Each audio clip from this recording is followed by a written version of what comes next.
गीतामाहात्म्ये धृतराष्ट्र उवाच धर्मक्षेत्रे कुरुक्षेत्रे समवेतायुयुत्सवः मामकाः पाण्डवाश्चैव किमकुर्वत ಸಂಜಯ.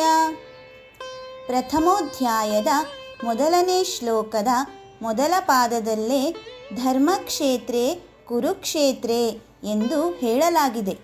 ಇಲ್ಲಿ ಕುರುಕ್ಷೇತ್ರ ಭೂಮಿಯನ್ನು ಧರ್ಮದ ಭೂಮಿಯನ್ನಾಗಿ ಮಾಡಲು ಶ್ರೀಕೃಷ್ಣನು ತನ್ನ ಗೀತಾಮೃತವನ್ನೇ ಹರಿಸಿದ್ದಾನೆ.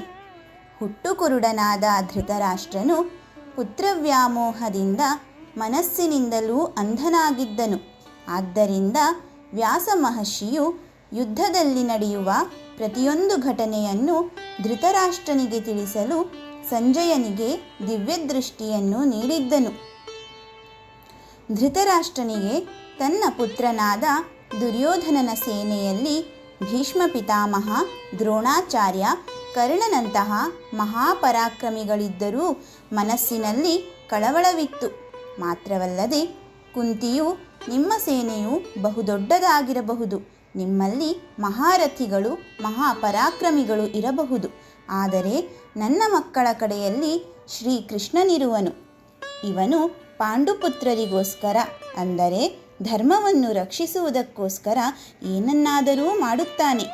ಹಿಂದಿನ ಸಭೆಯಲ್ಲಿ ದ್ರೌಪದಿಯ ವಸ್ತ್ರಾಪಹರಣದ ವೇಳೆಯಲ್ಲಿ ಶ್ರೀಕೃಷ್ಣನು ಹೇಗೆ ಅವಳನ್ನು ರಕ್ಷಿಸಿದ್ದಾನೆಂದು ಗೊತ್ತಿರಬಹುದಲ್ಲವೇ ಎಂಬ ಮಾತನ್ನು ಧೃತರಾಷ್ಟ್ರನಿಗೆ ಹೇಳುತ್ತಾಳೆ.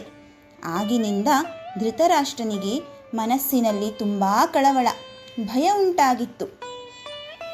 ಆದ್ದರಿಂದ ಧೃತರಾಷ್ಟ್ರನು ಸಂಜಯನ ಬಳಿ, ಎಲೇ ಸಂಜಯ, ಧರ್ಮಕ್ಷೇತ್ರವಾದ ಕುರುಕ್ಷೇತ್ರದಲ್ಲಿ ಯುದ್ಧ ಮಾಡಲು ಸೇರಿದ್ದ ನನ್ನವರು ಹಾಗೂ ಪಾಂಡವರು ಏನನ್ನು ಮಾಡಿದರು ಎಂದು ಕೇಳುತ್ತಾನೆ. ಈ ಶ್ಲೋಕವು ತುಂಬ ಅರ್ಥಪೂರ್ಣವಾಗಿದೆ. ಧರ್ಮಕ್ಕೆ ಜಯ ಎಂಬುದನ್ನು ಜಗತ್ತಿಗೆ ಸಾರಲು ಶ್ರೀಕೃಷ್ಣನು ಹೇಗೆ ಪಂಚ ಪಾಂಡವರು 100 ಜನ ಕೌರವರನ್ನು ಸೋಲಿಸಲು ನೆರವಾದನು ಮತ್ತು ನಮ್ಮಂತಹ ಜನಸಾಮಾನ್ಯರಿಗೆ ಯಾವುದೇ ಕರ್ಮವನ್ನು ಮಾಡುವುದಾದರೂ ಧರ್ಮದಿಂದಲೇ ಮಾಡಬೇಕು ಎಂಬುದನ್ನು ತಿಳಿಸಲು ಇದು ನಾಂದಿಯಾಗಿದೆ. ಹರಿ ಓಂ ಶ್ರೀಕೃಷ್ಣಾರ್ಪಣಮಸ್ತು.